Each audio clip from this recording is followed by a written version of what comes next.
Muito bem, então vamos ler. Neemias capítulo 4. Agora você vai ler para mim o texto. Lê aí, tá certo? Você vai ler o capítulo 4, até eu dizer pare, aí você para. Neemias capítulo 4, verso 1.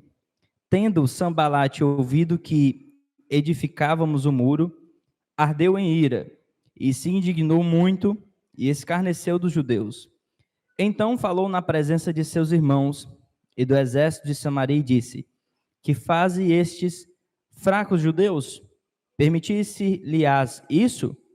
Sacrificarão, darão cabo da obra num só dia?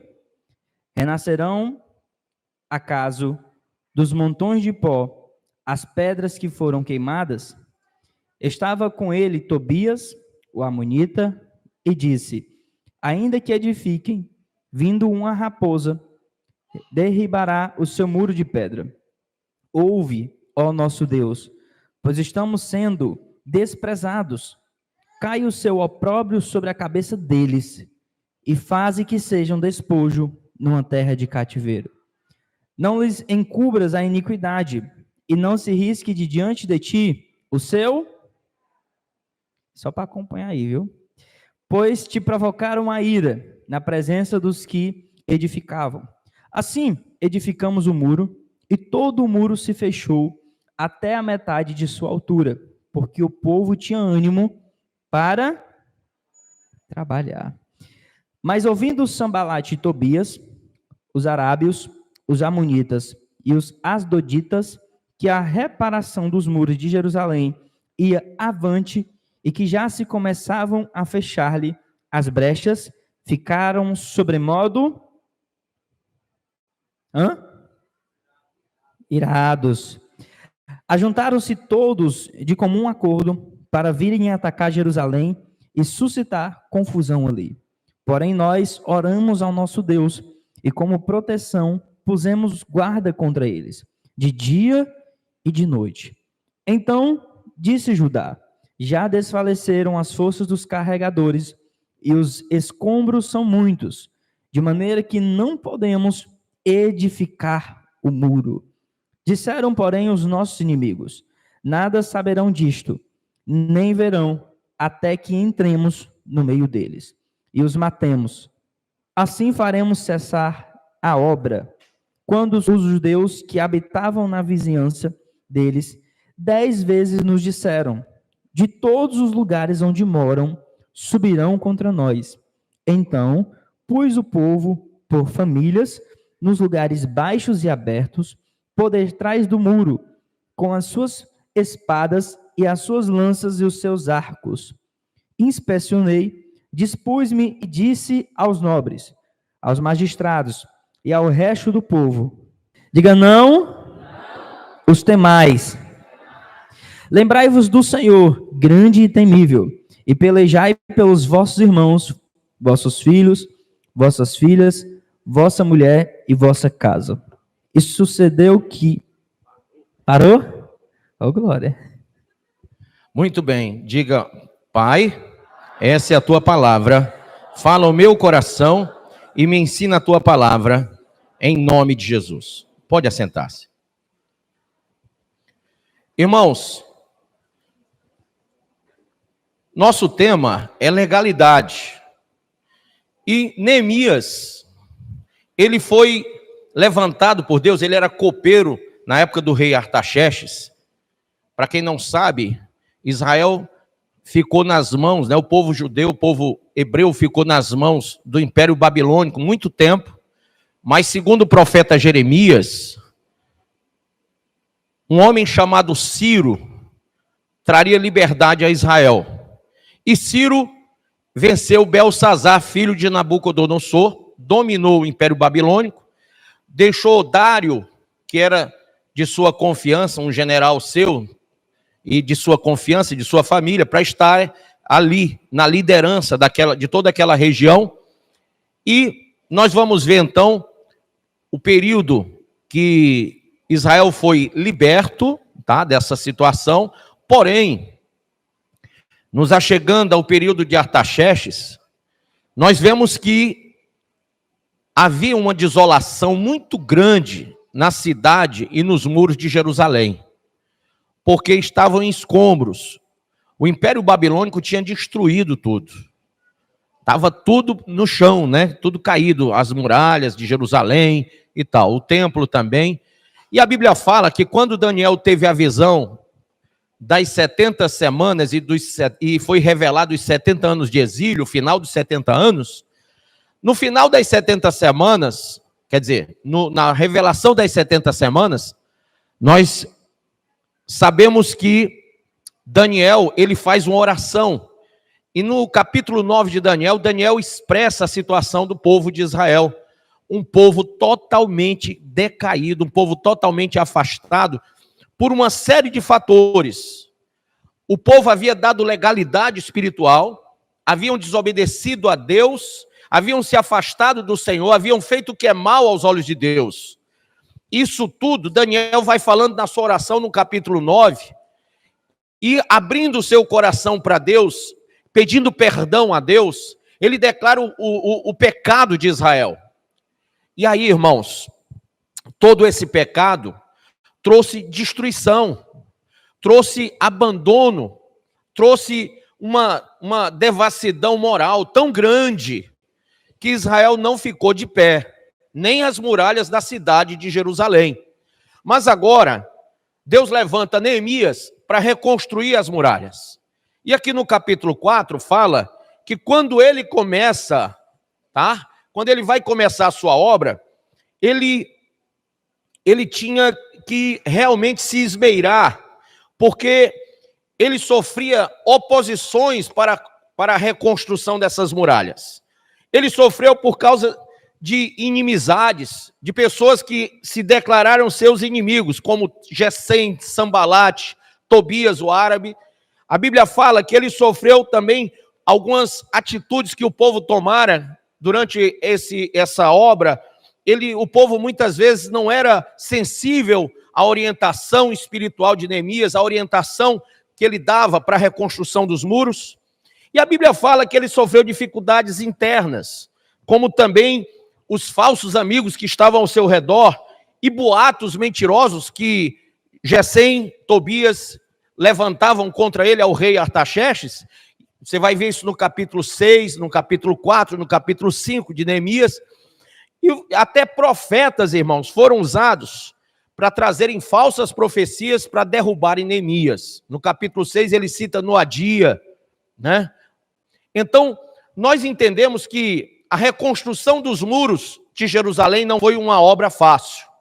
E a primeira coisa que eu quero que você entenda, quem aqui já foi obreiro ou é obreiro da casa de Deus, ou é membro do corpo de Cristo e pensa que ser membro não é ser obreiro, mas todo membro do corpo, ele é um obreiro da casa de Deus. E às vezes você diz assim, você se pega dizendo, eu faço a obra de Deus. Quem aqui faz a obra de Deus? Levanta a mão, diz amém, por favor. Bem alto. Isso, para o povo que está lá na rádio lhe ouvir, agora diga mais alto, amém. Agora diga, eu faço a obra de Deus, bem alto, vai. Isso. Olha só como nós somos induzíveis. Nós não fazemos a obra de Deus, Deus é que faz a obra dele em nós. Sabiam disso? É Deus que faz a obra dele em nós. A obra da cruz é uma obra de Deus. A obra da criação é obra de Deus. A obra de renovação é obra de Deus. A obra de restauração é obra de Deus. A obra de santificação, de purificação é obra de Deus. Então em nós é feita a obra de Deus. Nós não fazemos obra. Deus, ele não pode contar conosco para essa obra que só ele pode fazer. Só ele pode purificar, santificar, regenerar, restaurar, curar, salvar, libertar. Só ele. Jesus disse, sem mim nada podeis fazer. Amém? Então quando a gente fala assim, eu faço a obra de Deus, a gente está errando. Nós devemos entender que Deus faz a obra dele em nós, mas tem um propósito. Ele faz a obra dele em nós, para que através de nós, a obra dele seja feita em outros. Amém ou não amém? Então, quando você, utilizado por Deus, depois que você realmente permite que a sua vida seja trabalhada, seja restaurada, seja reconstruída, entendeu? Seja levantada como os muros daquela cidade, como aquela cidade que estava caída, Quando a obra é terminada, quando ela é concluída, então se vê uma boa estrutura, uma grande muralha.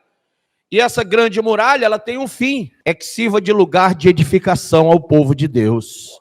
Então, quando tudo foi terminado, o povo voltou para aquela cidade e se instalou naquele lugar.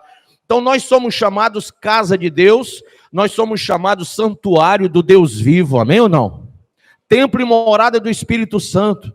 Então, Deus quer realmente fazer uma obra de construção da nossa vida, para que nós sejamos usados, para que outras vidas sejam levantadas também.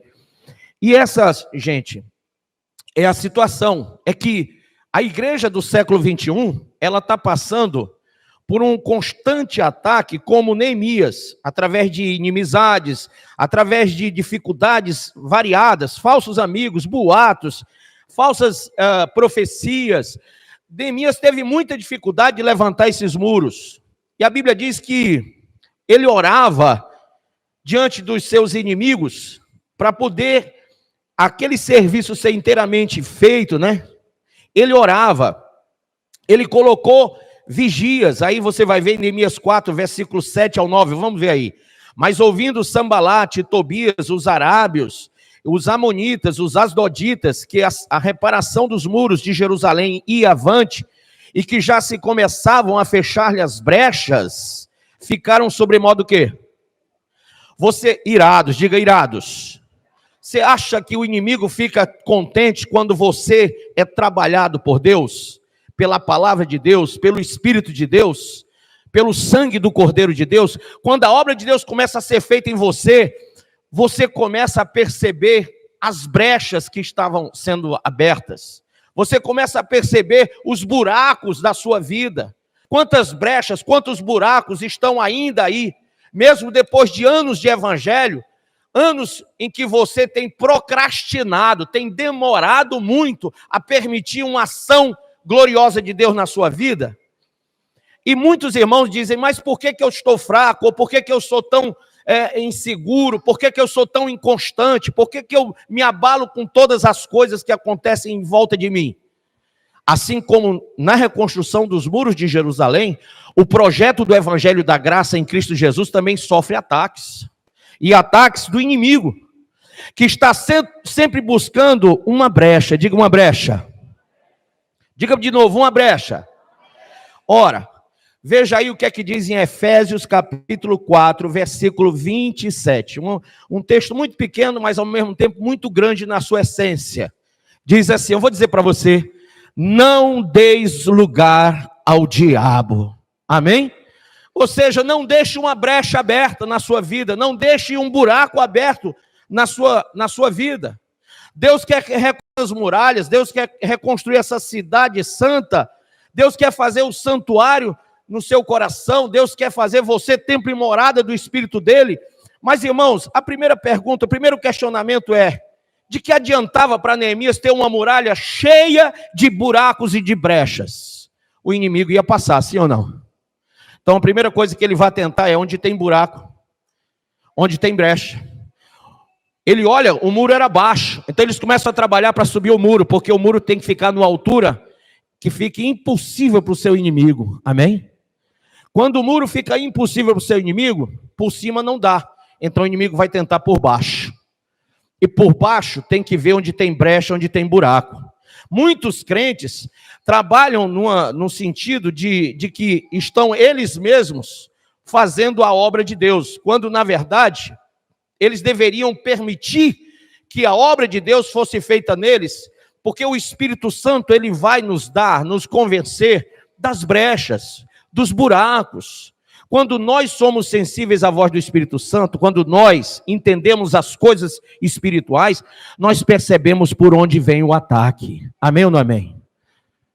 Aonde é a nossa fraqueza? Onde é o lugar mais fraco? Onde é que é o nosso calcanhar de Aquiles, né? Aonde é que batendo derruba? E o Senhor, ele começa a nos revelar essas coisas. Por onde estamos sendo atacados? Onde é que estamos dando lugar a Satanás? Neemias olha, vê as brechas e diz, vamos tampar todas as brechas, amém? Olha aí no verso 7. Mas ouvindo Sambalate, Tobias, o Arábia, os Amonitas, os Asdonitas, que se reparavam os muros de Jerusalém, que a reparação dos muros ia avante, e que já se começavam a fechar-lhe as brechas, ficaram irados, porque aquelas brechas eram necessárias para eles, amém? Ajuntaram-se todos de comum acordo para virem atacar Jerusalém e suscitar confusão. Ora, o inimigo, diga o inimigo, sempre está buscando brechas e buracos na nossa vida para nos atacar e causar confusão. Amém ou não amém? Porém, a Bíblia diz que Neemias orava ao nosso Deus e como proteção ele punha guardas, tá? Os guardas contra eles de dia e de noite. Irmãos, a Bíblia diz que os olhos do Senhor nem pestanejam e que os anjos do Senhor acampam ao nosso redor. Os guardas do Senhor estão na nossa vida. Quem crê, levanta a mão e diz amém. Mas, querido, o que é que adianta? Vou perguntar de novo, ter uma muralha cheia de buracos e brechas. O que é que adianta? O Senhor tem toda a boa vontade, todo o amor de cuidar de você, de colocar os anjos ao teu redor. O Senhor está colocando sempre aí na tua vida uma palavra do Espírito para te convencer das coisas erradas. Ele está mostrando onde estão os buracos e as brechas. Mas se você não tomar atitude de fechá-las, de fechar essas portas abertas para os teus inimigos, eles sempre vão estar entrando e atacando e derrubando você. Por isso que nós temos que ter esse cuidado. E de que adianta, irmão, a gente reparar tudo e não fechar as portas? A Bíblia diz aí no texto que eles estavam edificando, veja aí, mas as portas ainda não estavam no lugar. Amém? E as portas, irmãos, elas têm que estar no lugar. Diga, as portas têm que estar no lugar. Eles tinham reparado o muro, tinham fechado as brechas, os buracos agora, tinham levantado a altura do muro, mas a Bíblia diz que, apesar disso, apesar de todo esse trabalho, de todo esse esforço que eles haviam empreendido, ainda não tinham fechado as portas. Diga para o seu irmão, você fechou as portas para o inferno? Que portas são essas? Que portas são essas na sua vida? Diga, que portas? Quais são essas portas? Você acha que um crente ainda tem possibilidade de cair, sim ou não? Tem. Veja aí, por favor, Romanos 7, versículo 18. Aliás, antes, veja 1 João 8. 1 João 1, versículo 8.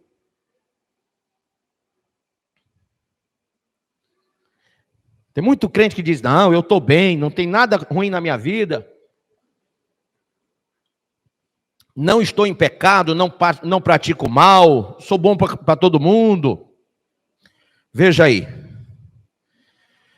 Eu quero até voltar um pouquinho no verso 5, que diz assim, e a mensagem que dele ouvimos e vos pregamos é esta, Deus é luz, nele não existe o quê? A mínima sombra de treva. Então quem está com Deus não anda nas trevas, amém? Se afirmarmos que temos comunhão com ele, mas caminharmos nas trevas, somos o quê? Mentirosos. E não praticamos o quê, pessoal? Isso é ou não é uma brecha? Você dizer que tem comunhão com Deus e anda em trevas. Como é que eu ando em trevas? Não abra, só ouça. 1 Coríntios 15, verso de número 33, diz o quê?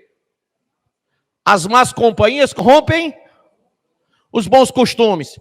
Bispo, o senhor sabe, né? A gente não pode evitar, é um parente, é um amigo, é um vizinho, é isso, é aquilo, é a minha melhor amiga. E você vive andando em trevas.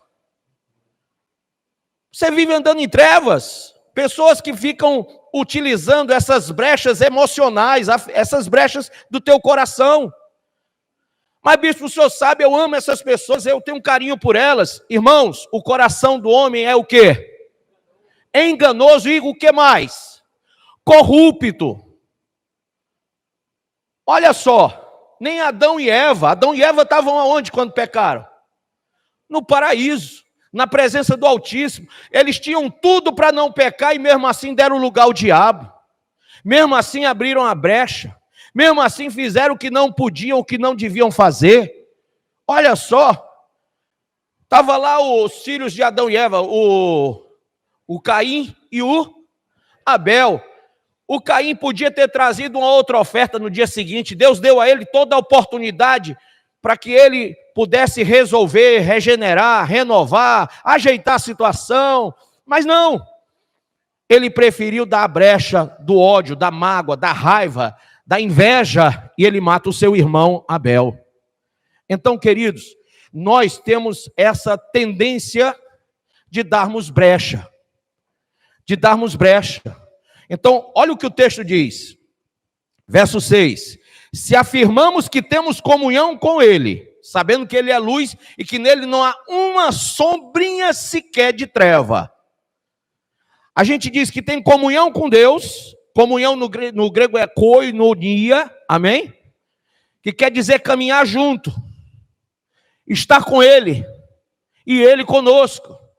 E aí diz, se afirmamos que temos comunhão com ele, mas caminhamos nas trevas, somos mentirosos e não praticamos a verdade.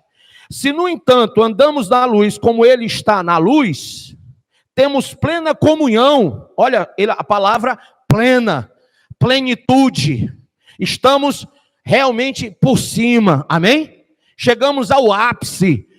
Entramos numa esfera espiritual. Não é mais como antes, não é mais como no começo. Agora estamos em plena comunhão. Porque andamos na luz como ele na luz está. Temos plena comunhão uns com os outros e o sangue de Jesus, seu Filho, nos purifica de todo pecado. Amém ou não amém?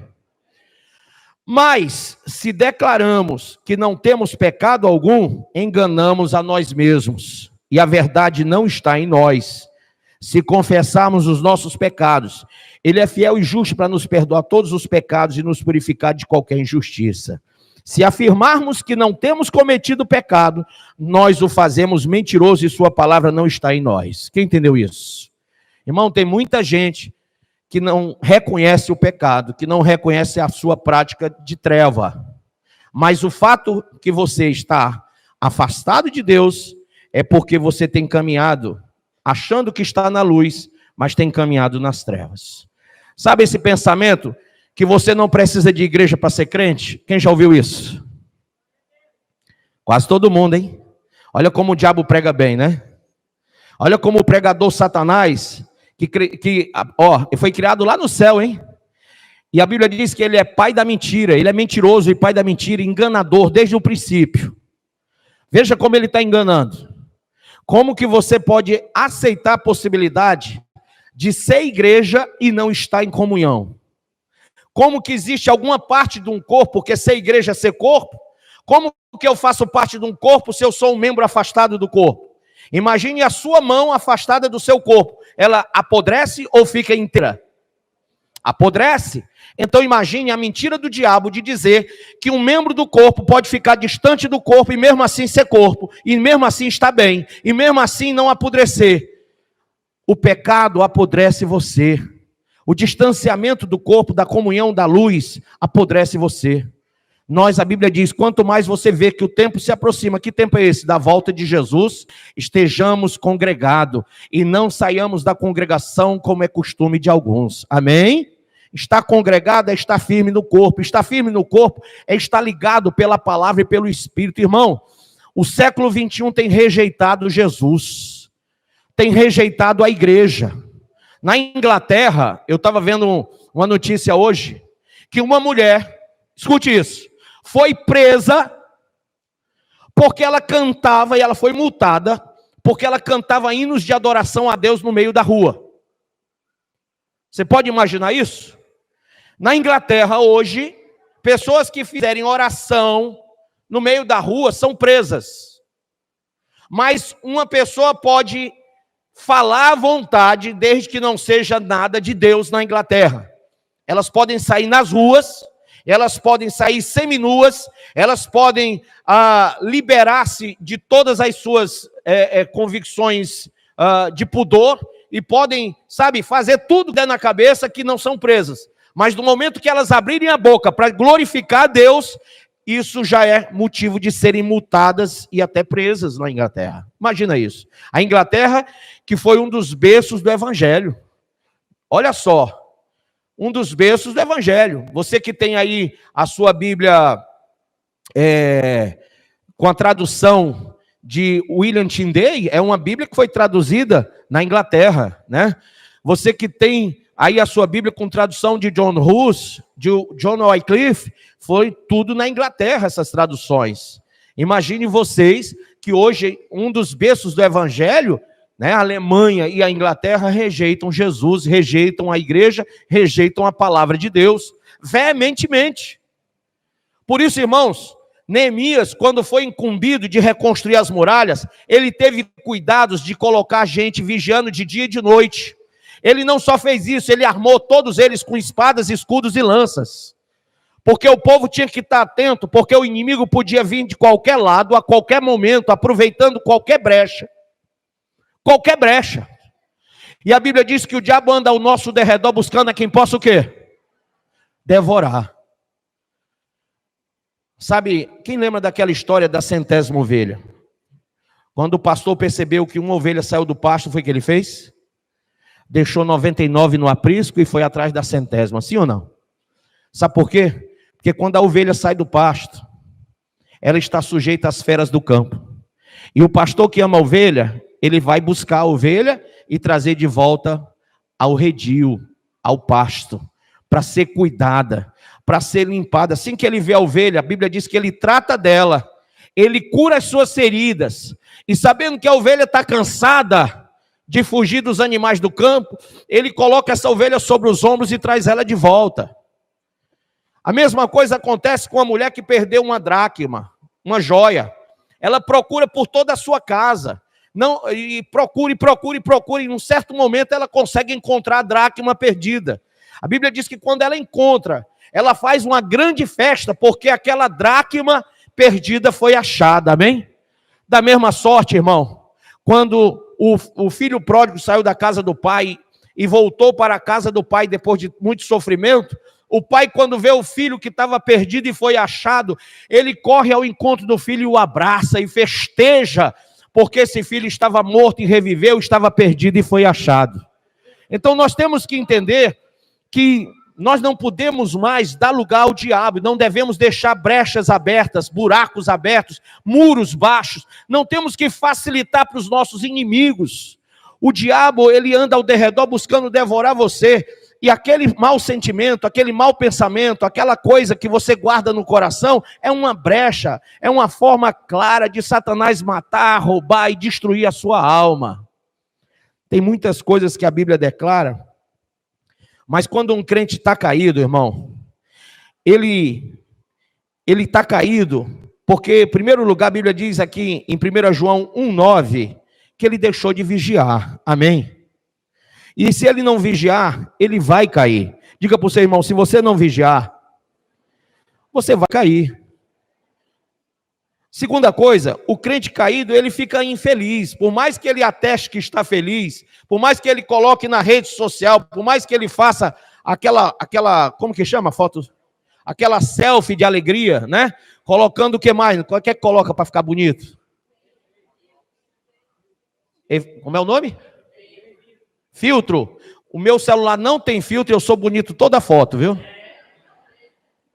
Por mais que coloque filtro, gente, não adianta. Você sabe por quê? Porque quando está em trevas, não há como você ficar belo. Amém? Muita gente coloca uma aparência de que está tudo bem, mas um crente desviado, ele é profundamente infeliz. Se tem aqui um crente desviado dizendo, não, isso é mentira, eu sou feliz, eu vou dizer para você qual é a sua situação. A sua situação é pior do que a do crente desviado, porque provavelmente você já apostatou, e quando uma pessoa apostatou, ela não é convencida mais de jeito nenhum a voltar. E a Bíblia diz que o que resta para ela, já não há mais sacrifício por ela, e o que resta para ela é uma expectativa horrível de juízo vindo da parte de Deus. Então não diga para mim que você é feliz no pecado, que você é feliz no mundo, que você é feliz fora da casa de Deus, que você é feliz fora dos átrios, porque se você disser, você não é desviado mais, você desceu outra classificação que é dos apostatados. Diga para o seu irmão, irmão, você é desviado ou apostatado? Se está na fé, diga, eu não sou nenhum dos dois. Se está na primeira linha, diga assim, eu tô desviado. Se está na terceira, na segunda linha, está apostatado, olha, eu vou dizer para você, infelizmente, não tem mais solução para a sua alma. Infelizmente. Porque a Bíblia diz que para o apóstata não há solução. E a Bíblia não mente. O que você tem que ter cuidado? Será que essa coisa aí, essa teimosiazinha de não voltar para a casa de Deus? Ou essa coisa de você dizer, não, eu tenho vergonha. Não tem vergonha de ficar nu, no meio da rua. Não tem vergonha de ir para o carnaval, né? Não tem vergonha de fornicar, de prostituir, de usar droga, de beber, de fazer o que não presta, não tem vergonha. Mas para voltar para a igreja, está cheio de vergonha. Para voltar para Deus tem vergonha. O que é que vão dizer de mim? Ô irmão, quando tu coloca a foto lá no carnaval, lá, sei lá, onde o diabo está colocando você para ficar lá pinotando e bebendo. Você coloca na internet, não tem vergonha. Então, com a mesma cara de pau que você está lá, vem para a igreja também.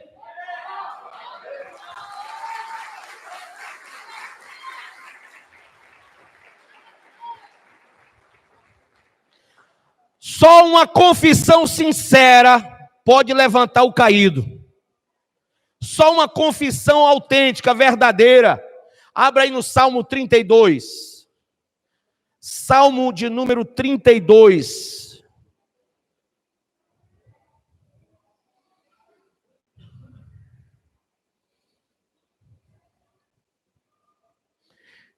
Diz assim o salmista Davi, ó.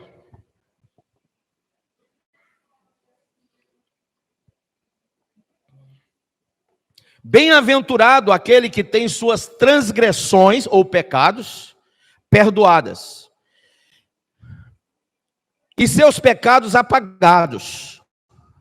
Como é feliz aquele a quem o Senhor não considera iníquo e em cuja alma não há hipocrisia.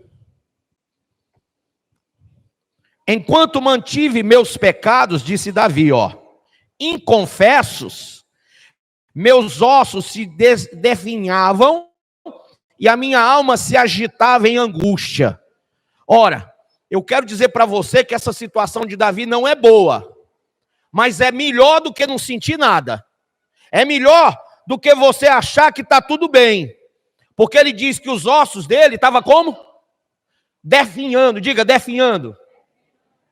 E ele estava, irmão, com a alma agitada em angústia. Isso é sinal de que você ainda está sentindo a revelação do Espírito Santo. Se você está angustiado com o pecado, se você sente a alma angustiada, se você sente o seu corpo definhando, é porque Deus está falando com você para você sair do pecado. Não, bispo, eu não sinto falta de nada, de igreja, de coisa nenhuma, tem abuso de igreja. Você está apostatado. Você está apostatado. Irmão, o apóstata não adianta. A Bíblia diz que não resta nem sacrifício para ele. O que Jesus fez na cruz já está nulo para ele. A sentença já está promulgada. É inferno. Por isso, não deixe que o seu coração caminhe na apostasia. Amém. Amém. Mas aí você diz, mas bispo, não vou cair nessa não. Vai não? Ora, você já desceu o primeiro degrau, que é o do desvio. A tua alma está angustiada, mas você está lá ainda no pecado. Daqui a pouco a tua consciência vai cauterizar. Sabe o que é isso? Não dói mais. Quando a tua alma não ficar mais agitada, não ficar mais angustiada, é porque a consciência cauterizou. E aí já era. Porque se você não sente dor, é porque você já morreu. Quem entendeu isso? Como é que vem a apostasia? Simples. Pelo engano. Pelo engano. Os crentes de hoje, e eu posso falar de hoje, porque eu me converti em 1975. Então, de hoje para mim, quer dizer de hoje mesmo. Os crentes de hoje estão envolvidos em falsas doutrinas, em mentiras. Eu vou citar só algumas, mas tem tantas que o negócio fica perdido. Vamos lá. Primeiro, crente gugu dadá. Crente mimimi. Crente hedonista. Crente cheio de vontade. Crente não me toques. Crente que não aceita exortação, repreensão. Crente que não suporta a sã doutrina. Paulo falou ou não falou sobre isso? Vão querer mestres, vão querer pastores, vão querer guias espirituais que os conduza pelos seus desejos. Pastor, não venha me dizer que eu sou um pecador. Não venha falar para mim que eu estou errado. Eu não aceito ninguém mandar na minha vida. Isso é apostasia. Segundo ponto, para não demorar muito. Crente relativista. É aquele que já se convenceu de que o que ele pensa, aquilo que ele acha, é que é o certo. Não é mais o que a Bíblia diz. É o que ele pensa, é o que ele subjetiva, é o que ele está imaginando. Então ele está relativizando o que é pecado e dizendo, olha, o que é pecado para você pode não ser para mim, porque Deus sabe de todas as coisas e Deus conhece o meu coração. Afinal de contas, Deus não está querendo o meu corpo, Deus quer é o meu coração. Mentira. Mentira. Hebreus 9, 27, 28, 29 diz que o vosso corpo, alma e espírito sirva ao Senhor. O Senhor quer corpo, alma e espírito. Deus não quer só o coração não, que Ele não é cardiologista. Nem açougueiro. Então toma cuidado com essa relativização da fé. Porque você diz assim, olha, igreja que tem muito costume, negócio de roupa, não sei o que, eu não gosto. Aí você já está entrando, hedonista com relativista. Tem que ser do seu gosto e tem que ser relativizando o que você pensa. Tá, irmão? Então faz o seguinte, aqui é uma igreja de várias pessoas, com várias cabeças, e a gente tem que respeitar, qual é a outra palavra que usa hoje? Incluir, mas tem outra. Tolerar todo mundo. Amém ou não amém, pessoal? Amém não. Vai pro diabo que te carrega com amém aí. Amém? Isso aí é relativização da fé, irmão. Que todos nós pensemos uma mesma coisa. É um só Senhor, uma só fé, um só pastor, um só Espírito, uma só palavra.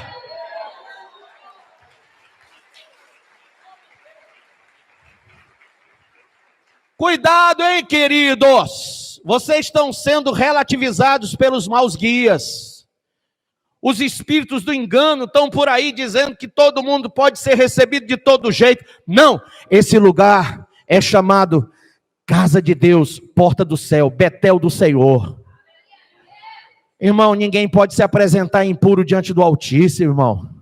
A Bíblia diz que os que vão ser arrebatados são aqueles que são santificados e purificados, são aqueles que são regenerados. Não dá para você ficar com essa mentalidade aí de transgressor, de pecador, de imundo, de imoral, de indecente, de profano, e dizer que Deus está na sua vida, e que Deus está te abençoando, e que você está salvo. Não pode. Cuidado. O caminho, a verdade e a vida é a única coisa que pode fazer você subir. Amém? Terceira coisa, eu já disse, o subjetivismo. Quarta coisa, o afrocentrismo e o hibridismo. Gente, há um ecumenismo muito grande dentro da igreja hoje, uma mistura sincrética de vários tipos de costumes. É terrível você fazer parte de um sincretismo dentro da igreja. Paulo falou a Tiago, falou a Pedro, falou a João, que eles não trouxessem o judaísmo para dentro da igreja. A igreja do século XXI trouxe o judaísmo, trouxe os rituais africanos, trouxe todo tipo de trelelé e tralalá do mundo inteiro. Eu nunca vi uma igreja tão kardecista como a do século XXI, cheia de uma mentalidade kardecista, com culto de mesa branca, de tenda do Pai das Luzes, com sal grosso, com vela, gente usando todo tipo de barangandã para poder dizer que está recebendo a bênção de Deus. Ô irmão, você é cristão ou você é judeu? Você é cristão ou você é afrocentrista? O que você é? A Bíblia diz que nós temos que ser como Ele quer que sejamos. existe uma palavra, existe uma doutrina, existe um chamado para que a gente seja diferente do mundo. Ele disse: sede meus imitadores, amém? Me veja Jesus praticando essas outras coisas. Me veja os apóstolos praticando essas outras coisas. Não tem. Mas a igreja do século 21 está profanada.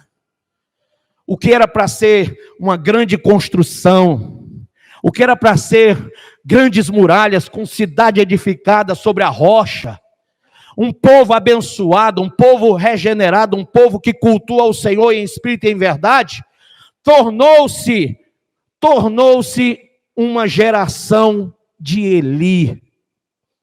Tornou-se um povo apostatado, esfriado, um povo desvanecido, um povo incrédulo. Diga assim: eu não quero fazer parte disso. Diga em nome de Jesus, levanta a mão, diga em nome de Jesus: Senhor, me tira dessa. Então saia do judaísmo. Outra coisa, secularização e sentimentismo. Queridos, eu nunca vi uma igreja tão secularizada. A estratégia para ganhar almas é fazer com que tudo pareça com o mundo. A estratégia é que você crie um ambiente de mundo dentro da igreja, doutrina de mundo dentro da igreja, pensamento de mundo dentro da igreja, forma de mundo dentro da igreja. Aliás, a própria estrutura, o próprio templo que os evangélicos se reúnem em muitos cantos virou casa de boate. Virou um lugar diferente de uma igreja. Por quê, irmão? Porque existe um movimento chamado Sensitive, que está trabalhando fortemente para mudar essa visão de um cristão conservador, e está trazendo o modernismo, está trazendo uma visão pós-moderna, onde tudo é liberal, onde tudo está liberado. O que importa é que Deus, temos que criar um ambiente para Deus, temos que criar uma estrutura espiritual para Deus, temos que invocar o Senhor dentro de uma estrutura, de um ambiente que possa atrair Deus para nós, e para isso eles se parecem cada dia mais com as trevas. Eu quero perguntar a você: é isso mesmo? É isso que você está buscando? É isso que a Bíblia fala? Essa é uma igreja que vai ser arrebatada? Secularizando tudo? Ora, hoje você vai ver crentes pulando São João, pulando o carnaval, faz o cordão dos evangélicos no carnaval. Você já ouviu falar disso? Cordão dos evangélicos no carnaval? Tem o movimento Sem João com Jesus, que é no São João. Não tem João, tem Jesus, mas tudo é igual, quadrilha e tudo mais. Vocês acham que o Senhor quer isso para a igreja? O Senhor quer clientes ou crentes? O Senhor quer joaninos ou cristãos dentro da igreja? O que você acha que o evangelho vai criar dentro de você? Qual é a estrutura dessa muralha? Por que tanta brecha? Por que tanto buraco? Por que está tão baixinha, tão fácil de ser escalada? Por que a tua vida é tão obviamente preparada para o teu inimigo? Por que você não vigia e resolve logo isso hoje? Existe o movimento dos desigrejados também, que se liga muito a um pensamento de hipergraça, ou hipercalvinismo. As pessoas acham que o amor de Deus, ele supera qualquer coisa. Então você pode fazer o que fizer, que Deus vai te amar, e vai te perdoar, e vai te salvar do mesmo jeito. Isso é uma mentira. Entenda. O amor de Deus, digo, o amor de Deus, é incondicional. Mas também, a justiça de Deus, ela tem condições. Imagine você, que a gente imagina que Deus é amor, mas não é juízo e justiça. Ele é amor, mas também é juízo e justiça. E olha só, para a salvação, tem condição. Todo mundo que acredita que está salvo, tem que entender as condições de um salvo. Para ser salvo, tem que ser lavado, remido e regenerado. Tem que estar santificado e purificado. 5 coisas interessantes. Você está? Condições fundamentais, fundamento para a salvação. Bispo, então sou eu que conquisto a salvação? Jesus conquistou na cruz. Mas quem quiser ir até a cruz é que vai ser salvo. E olha o passo da cruz. Jesus disse: negue-se a si mesmo. Tome a sua cruz e me siga. Então, você só vai ser salvo se houver realmente um pensamento de negar a si mesmo. Para isso, você vai entrar nesse processo de 5 coisas: santificação, purificação, regeneração. Quem está entendendo o que eu estou falando? Ah, bispo, então Neemias estava lá reconstruindo o muro, porque ele sabia que era necessário aquilo ali para que o povo novamente voltasse a congregar, a estar junto, a ter comunhão. Exatamente. Se ele não reconstruísse os muros e a cidade e o templo, não haveria povo. Irmão, não há igreja se não houver reconstrução. Amém? Não há igreja se não houver esse levantar. Isso dá trabalho, não dá? Isso requer um investimento, não quer? Olha, a Bíblia diz que eles vigiavam de dia e de noite. E você está vigiando de dia e de noite? Você está trabalhando nessa reconstrução junto com o Senhor, porque Ele te deu tudo para que você faça, mas Ele te deu ordem para que você fosse avante. Amém? E quando eles começaram a trabalhar nos muros, os seus inimigos ficaram irados. Quando um crente se levanta para ser santo de Deus, o diabo se levanta para combater ele. Quando um crente se levanta para se abrir, para se permitir ser alvo da graça, e ele começa a ser trabalhado, e ordenado, e organizado, e estruturado na obra de Deus, Deus começa a fazer a obra nele, o inimigo se levanta. Irmão, não tenha medo do inimigo, não tenha medo daqueles que se levantam contra você, não tenha medo. A Bíblia diz que os da tua própria casa serão os teus maiores inimigos nessa hora. Você está orando, alguém bate na porta e diz assim: ei, sai daí! Não é assim? Você não tem tempo para ler a Bíblia dentro de casa, não tem paz, as pessoas criam contenda. Se você diz: olha, eu não aceito essa música mundana aqui, eu não quero servir. Outro dia um jovem disse para mim que ele ficou assim profundamente angustiado, uma jovem, uma mulher, uma moça, porque a sua mãe estava com uma carteira de cigarro, e ela disse que não era dela. Deram a carteira de cigarro para ela e ela guardou em casa. E sua mãe era fumante antes. Ora, quando aquela jovem soube que a carteira de cigarro estava guardada pela mãe, ela pensou: se minha mãe parou de fumar e diz que é serva de Deus, o que é que ela está fazendo com a carteira de cigarro guardada? A gente só guarda o que é precioso, sim ou não? A jovem pegou a carteira de cigarro, abriu o sanitário, ó, pá, mandou embora para o inferno. Quando a mãe foi lá olhar, não viu a carteira de cigarro, disse: o que é que você fez com a carteira de cigarro? Aí eu dei descarga. Como que você faz isso? Você é minha filha, você não tem autoridade de fazer um negócio desse aqui. E a mãe começou a brigar com a filha, e dizendo: como que você faz uma coisa dessa? Só quem podia fazer isso era eu. E a filha sabiamente disse: mãe, no Evangelho da Graça eu aprendi que nós temos que identificar as obras de Satanás e desfazê-las. Amém? A Bíblia diz que o Senhor nos usa para desfazer as obras do inferno. E aquela moça disse: mãe, para que tu quer carteira de cigarro guardada nas tuas coisas? Para quê? Se tu deixou de fumar, o cigarro não pode estar guardado, tem que estar jogado fora. O diabo todo dia vai te tentar para você voltar a fumar. E aquela mãe baixou a cabeça e disse: você tem razão.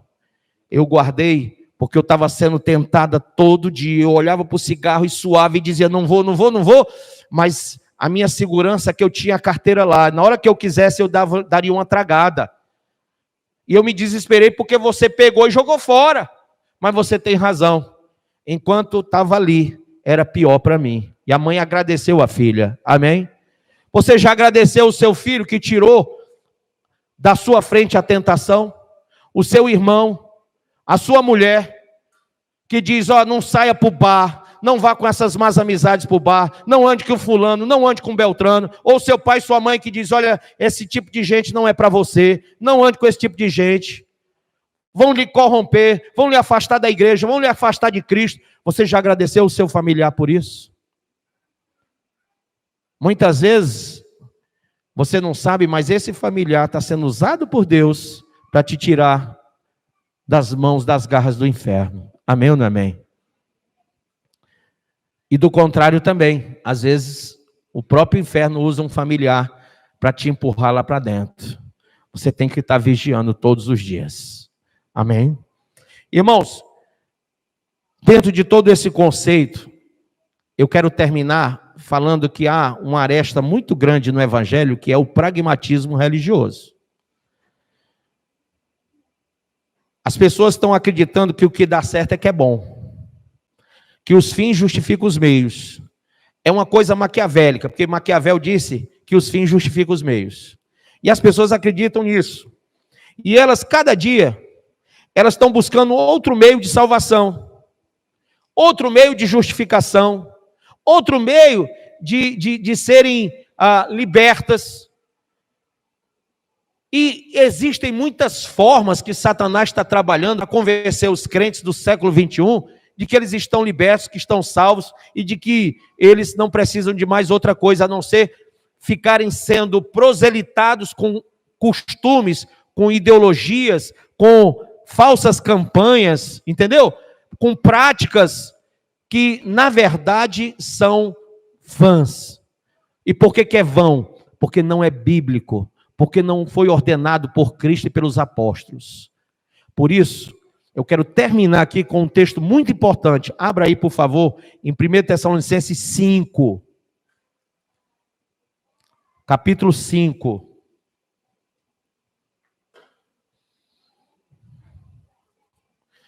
Perdão, eu vou terminar com dois textos. 1 Tessalonicenses 5. Quem achou?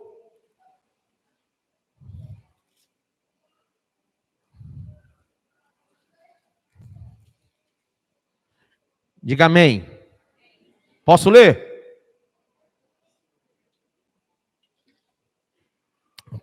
Paulo acaba de falar sobre o arrebatamento no versículo 17 e diz assim no 5:1, ó: irmãos, relativamente aos tempos e às épocas, não há necessidade que eu vos escreva, pois vós mesmos estáis inteirados com precisão de que o dia do Senhor vem como ladrão de noite. Você sabe o que é o dia do Senhor? São 7 anos de grande tribulação sobre a terra. O arrebatamento acontece e vem o dia do Senhor. Preste bem atenção. A Bíblia diz que nós temos que estar inteirados sobre isso. Tem crente que não sabe de nada sobre isso. E nós temos que estar inteirados sobre o arrebatamento. Eu outro dia fui pregar para 38 líderes de ministério aqui em Fortaleza. E para minha total tristeza, quando eu falei sobre a visão pós-moderna na religião, mostrando os erros que estão cometendo hoje, pastores que estavam ali se revoltaram comigo. E eu estava dando uma aula na faculdade, uma aula de teologia na parte escatológica. Fui não na qualidade de pastor ou bispo, mas qualidade de professor de escatologia.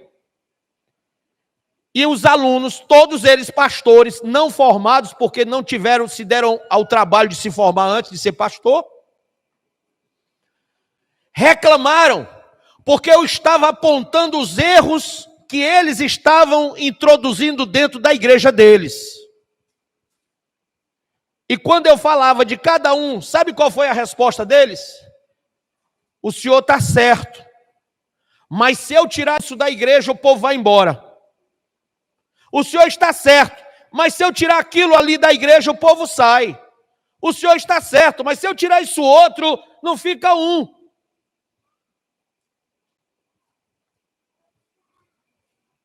Então eu disse para eles, quer dizer que o melhor é que a transgressão continue dentro dos muros da igreja. O melhor é que crente fique fazendo práticas dentro da igreja que não conduzem ao céu, mas ao inferno, que estejam enganados por falsas doutrinas, que pratiquem liturgias demoníacas,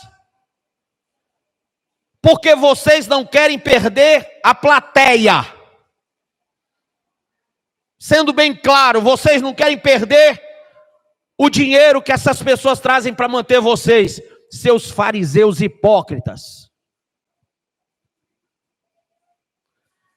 Fui convidado a nunca mais dar aula lá. Não sei por quê.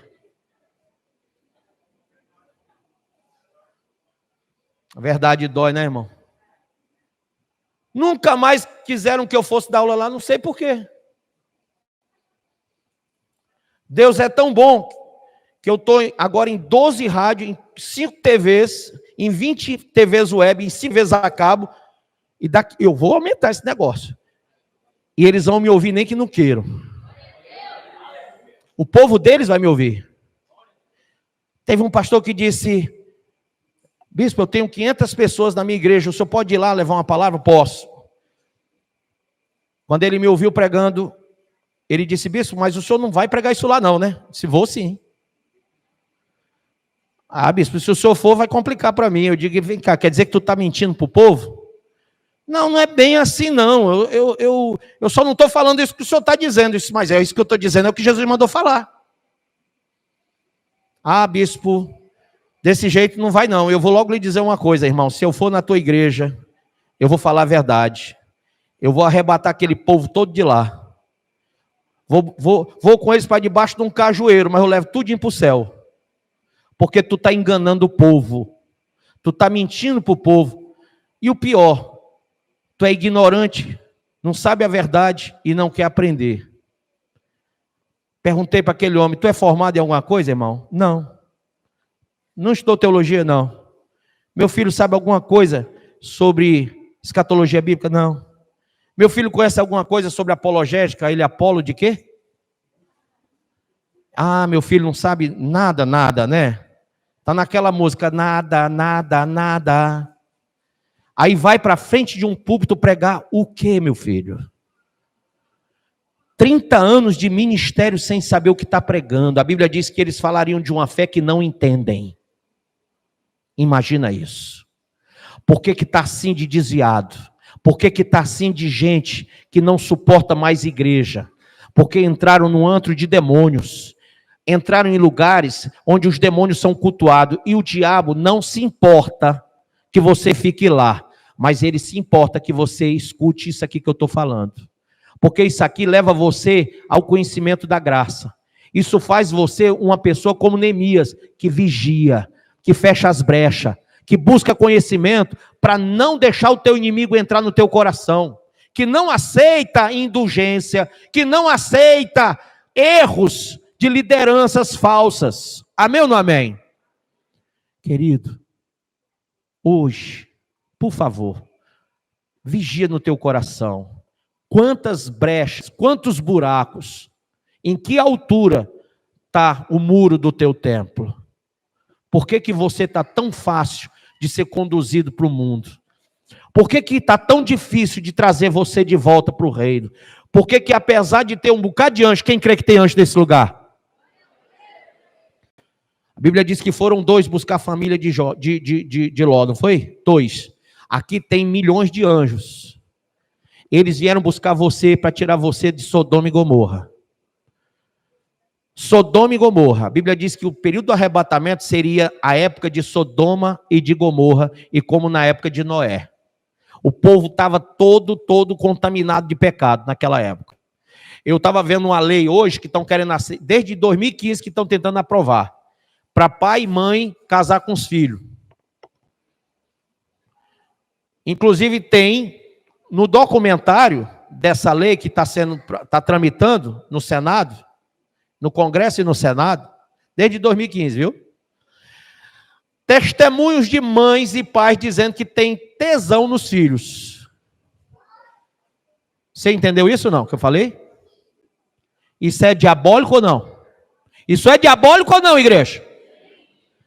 Um colégio aqui muito conhecido em Fortaleza, esse mês agora, um professor, e é um colégio de gente muito rica, porque, muito rico mesmo, só estuda lá quem tem muita grana, que é um valor aí de R$2.000 e tantos por aluno, por mês.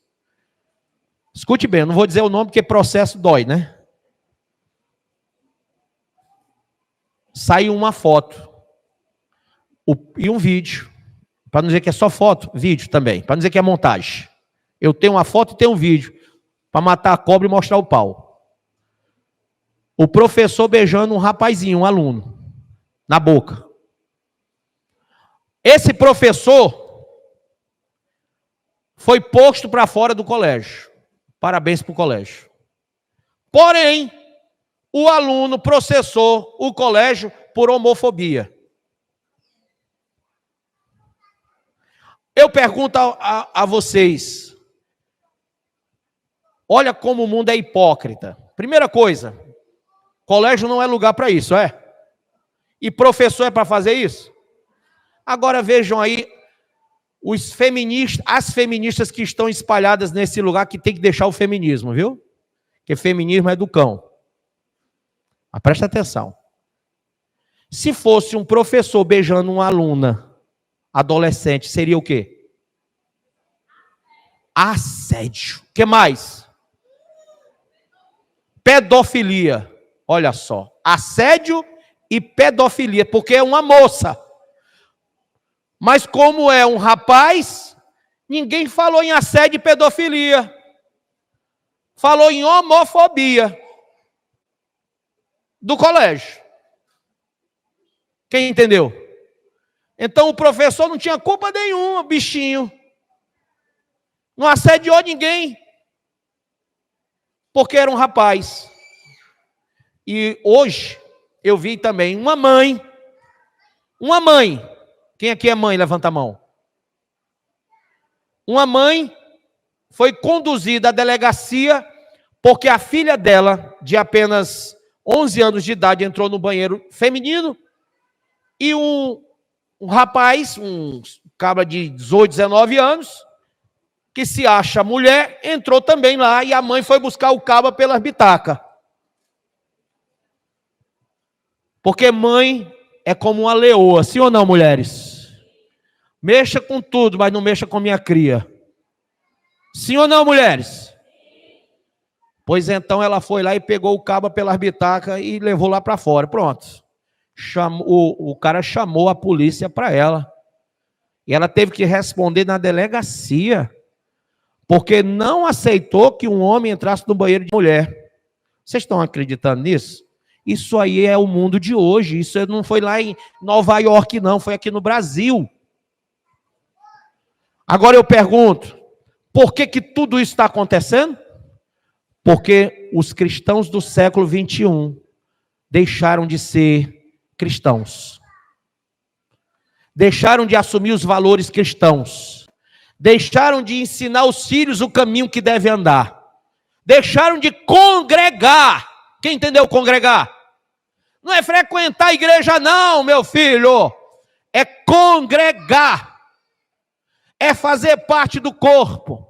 É derramar suor para ganhar alma. É investir na obra de Deus de dia e de noite, como Neemias falou. Vigiando, orando, lendo a palavra, estando cultuando a Deus em espírito e em verdade. Ser igreja na íntegra. O crente do século 21 deixou de fazer tudo isso. É crente que só vai para a igreja atrás de reteté e ratatá, só quer saber de palavra de homem, quer sapatear, quer rodar, quer fazer kung fu, só não quer ouvir a palavra de Deus, só não quer cumprir a sã doutrina. Nós temos que voltar ao primeiro amor e cumprir o propósito de Deus. Curve a sua cabeça, por favor. Se você entendeu, são muitos buracos e brechas, são muitas lacunas abertas na sua vida espiritual, são muitas emoções, são muitos desejos, são muitos pensamentos imundos, tem muita coisa cheirando mal, na sua vida porque você é aquele membro afastado do corpo, está podre de pecado, está sujo. Eu não vim aqui para agradar você não, vim aqui para agradar a Deus. Eu vim aqui para dizer verdade que você precisa ouvir, porque a Bíblia diz, conhecereis a verdade e ela vos libertará. Irmão, é melhor essa dura verdade do que uma linda mentira para você ir para o inferno. O mundo gospel está te seduzindo a um falso evangelho. Eu quero te chamar agora para que você saia. Eu quero que você agora saia dessa situação. Você está com os muros caídos, cheio de buracos para o teu inimigo cirandar na tua vida. Eu quero chamar você para corrigir tudo isso, para se levantar para Deus, para voltar a ser edificado sobre a rocha que é Cristo. Não é fácil levantar esses muros. Eu sozinho não vou levantar não. Eu estou aqui para ser um construtor junto com você dessa obra. Eu estou aqui porque eu permiti que Deus fizesse toda a obra dele para mim. Ele fez uma obra em mim e eu tenho sido usado para fazer a obra em outros. Eu estou aqui para te ajudar. Se você abrir o seu coração hoje, se você abrir a sua vida hoje, para ser reconstruído, antes que o desviado se torne um apóstata, se é que você já não é. Porque diante desse chamado aqui, se tu está desviado e vai continuar desviado, é porque entrou em apostasia. Se essa palavra não te incomoda, se não dói em você, é porque a sua consciência cauterizou. Mas se você está aqui e você sente um desejo enorme de chorar, um desespero na alma, como Davi no Salmo 32, o teu corpo definhando, a tua alma está chorando, desesperada, e você diz para você mesmo, hoje eu não posso mais resistir à voz do meu Deus, eu tenho que voltar e tenho que reconstruir os muros da cidade caída, eu tenho que levantar as muralhas, porque o meu inimigo tem me destruído, ele vem para matar, roubar e destruir, é o que ele tem feito dia a dia, mas eu vou parar de dar lugar, eu vou parar de dar legalidade, e eu vou trabalhar agora com Jesus, com a igreja, em comunhão. Eu vou voltar ao templo, à obra, para que eu seja edificado sobre a rocha, que é Jesus Cristo, que é a palavra de Deus. Vou buscar a Bíblia, vou buscar a oração, vou buscar o Espírito Santo, vou estar nos cultos, vou deixar os pecados, vou deixar os vícios, vou deixar as más companhias, vou deixar os maus costumes, eu vou voltar ao primeiro amor, vou voltar àquele Deus maravilhoso que eu servi um dia, vou voltar a uma sinceridade de propósito, vou deixar as heresias de lado, os enganos, os engoldos, o afrocentrismo, o hedonismo, o pragmatismo religioso, vou deixar o hibridismo, vou deixar todo o ismo e vou voltar para o Senhor. Se você quer fazer isso agora, enquanto Jesus não vem arrebatar a igreja, se levante aí do seu lugar e corra aqui para frente. Nem venha caminhando não, se puder venha correndo. Porque se você correr e Jesus vier, tu vai ser arrebatado correndo. Então é melhor que você atenda o chamado de Deus o mais rápido possível, amém? Venha, você que quer ajeitar sua vida diante do Senhor. Glória a Deus, glória a Deus. Aleluia. Procura.